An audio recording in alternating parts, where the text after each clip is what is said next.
What's up guys? Good morning. Welcome na naman sa isang panibagong video. Medyo bago yung mga kalsadang tinatahak natin ngayon kasi tayo ay nasa Catbalogan City. Ayun. It's a Saturday morning. Doon na tayo dumaan para mag-ikot-ikot pa tayo.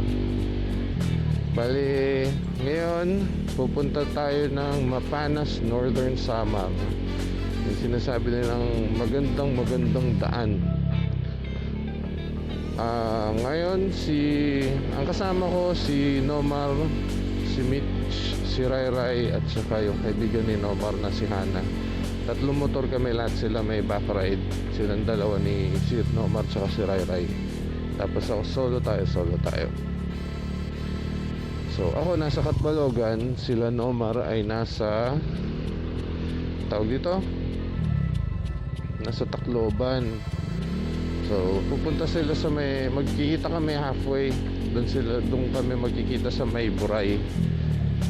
Yan, parang crossing siya. Kano 66 70 pesos. Doon na lang tayo sa isa. So yun. Dahil sa likod ko yung parang downtown area nila. Eto, may daan dito kasi papunta dun sa diversion road. Maganda yung daan doon. Doon tayo dumaan. Ayan o, dagat kaagad. Maulan. Pare, ready naman tayo. May dala tayo raincoat.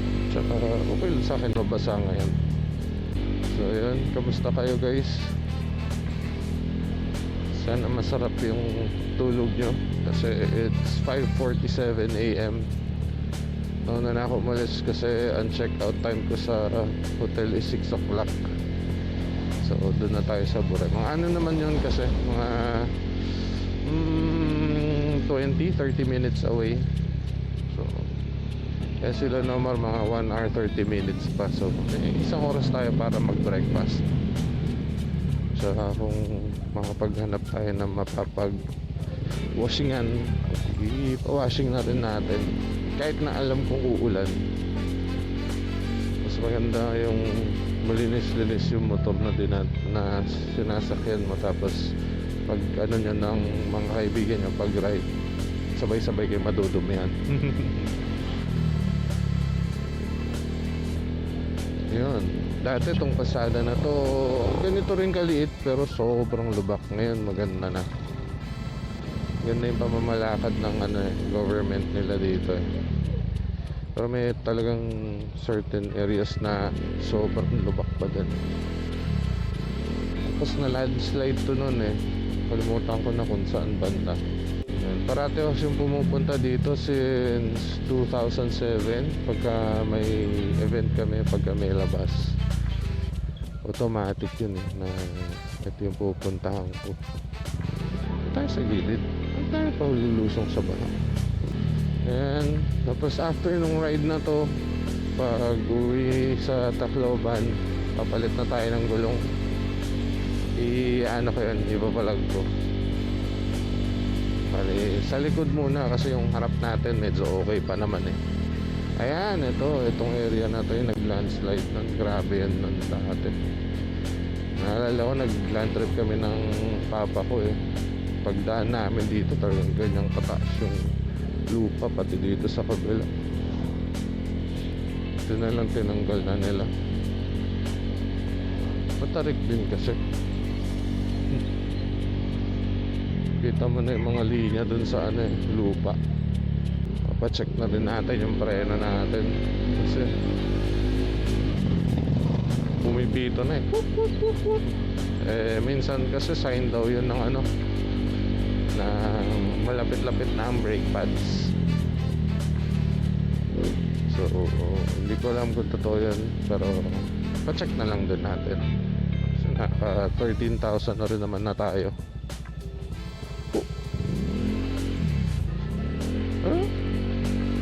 Hanep maputik yun dapat madulas na yung tire ko kasi na siya pud na medyo papunta na dun pero makakapit pa rin. Nice talaga Euro grip. Hindi ko na check pala kung merong mic to. Pero sana meron. Doon na lang sa paggasolinahan. So, malapit na yung entrance nun. Alam ko pahirapan yung paakyat doon eh. Ito na. Wala namang kasunod. Tingnan natin kung paano natin aakyatin. Ayun, maraming sumasabit. Dito tayo. Yun. Okay.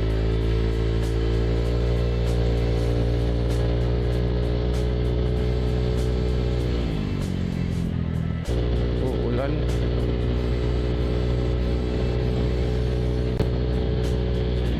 Sana paglagpas namin ng medyo okay yung weather. Kasi maganda yung dun eh. Maganda yung daan. Maganda yung view. Galing oh. Makita mo yung layers dun sa sa lupa ay sa wall. City mo yun oh. Ilan libon taon yan oh. Kaya million taon. Kada linya para madagdagan siya na madagdagan. Galing. Ay, meron pa pala dito. Ayan ang city ng Catbalogan. Teka. Tingnan natin. Dun sa kabilang part. May dalawang ganun. Pagkatapos nun, andun yung event namin. Malaki din yung kinukuhang lupa pala eh. Para lumaki pa. Talagang dito sa Catbalogan, dikit-dikit yung mga bahay. Tapos merong ganito pa sila. Katabi, yung tabing may katabi silang bundok. Tapos inanuhan din nila, dinevelop din nila, kaya merong ganito mga bahay. Ang sarap yung ganito. Dito ka papatayo ng bahay. Delikado nga lang, pero ang ganda ng view. Tapos dyan pa yung sunset. Diba? Kung pa gagawa ng bahay talaga, itong posisyon na maganda eh. Sipin mo yun, magkakape ka, inog ka ng kapeng gano'n, no? Tapos makikita mong view gano'n. Sarap. Sana all.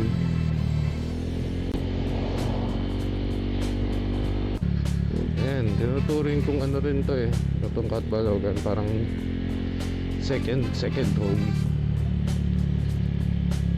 Kasi pagka ganito may mga event sa kanila, talagang sobrang welcoming ng mga tao. Marami lang kaming experience sa mga pasaway na mga bata. Pero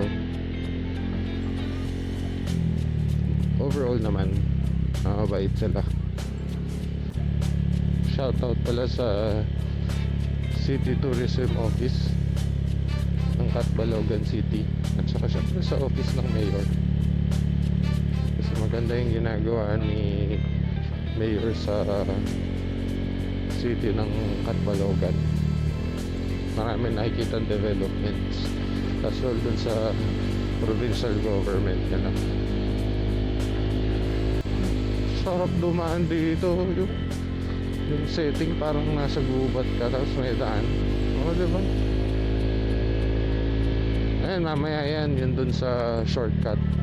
Ay hindi naman siya shortcut. Yun yung parang talagang daan papunta ng Oras. Pinahati niya yung Samar sa east side at saka west side. Maganda din yung daan na yun. Ayan, papagas na lang muna tayo dito. Tapos pagas ulit tayo dun sa May Boray. Kasi may Petron dun. Dito naman muna tayo. Pa-full tank tayo dito.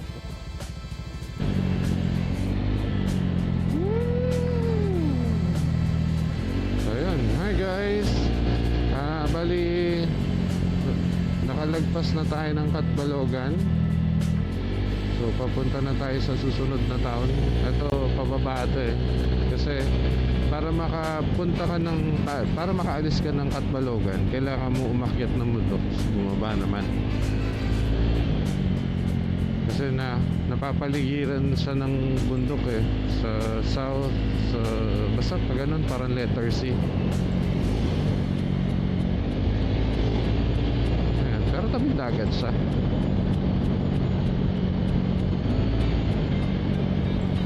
Itong susunod na taon naman, nakalimutan ko yung pangalan, pero ang ano dito is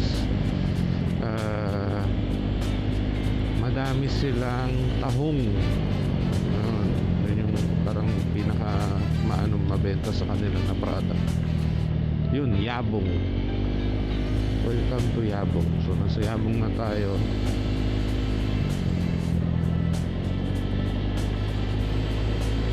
Ang bayan ng mga tahong. Sa parati-rati kong pagpunta dito sa Catbalogan at sa pag-uwi, medyo naano na ng katawan ko kung nasan yung lubak eh. Pumupwesto na mismo ang alam mo yun, hindi mo mamamalayan pumupwesto ka na pala. Tapos pagtingin mo, ayaw nga pala may lubak nga doon.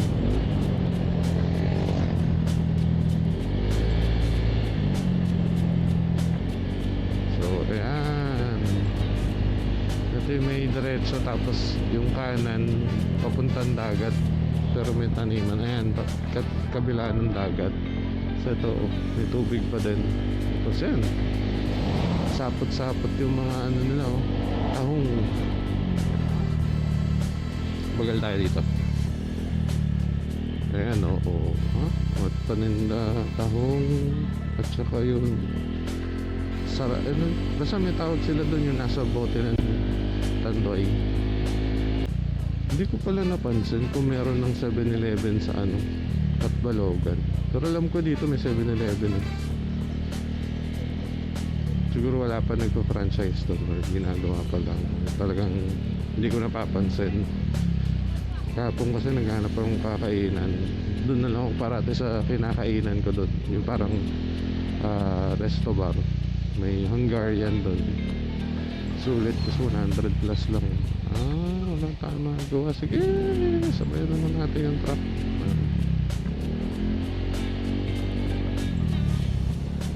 We love Yabong. Tapos yung ano nila, tahong shells. Ayan. Mamaya na ulit. Tuboy. What's up guys? Nandito na ako sa meeting place. Hinihintay ko na lang sila. Anong oras na ba? It is 7:15 in the morning. Good morning. Ayan, dito ako parati nagpapagas sa pagkapapunta ng Catbalogan. Nag-breakfast na rin pala tayo dun kila ate. So, yun.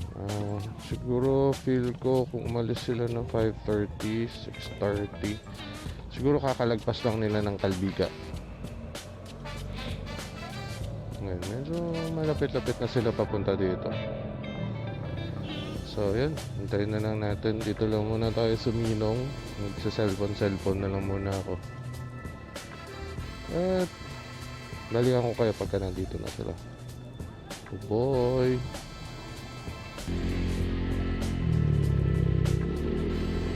Ayan, hi guys, magkakasama na kami. Mag-hi kayong lahat. Nasa YouTube na kayo. Sige, mauna. Last na ulit ako. Ay, wala ko lumiti Ana. Yung paglingon ko kasi may isang motor pa, akala ko ikaw yung Nomar, tapos yung nasa likod bata.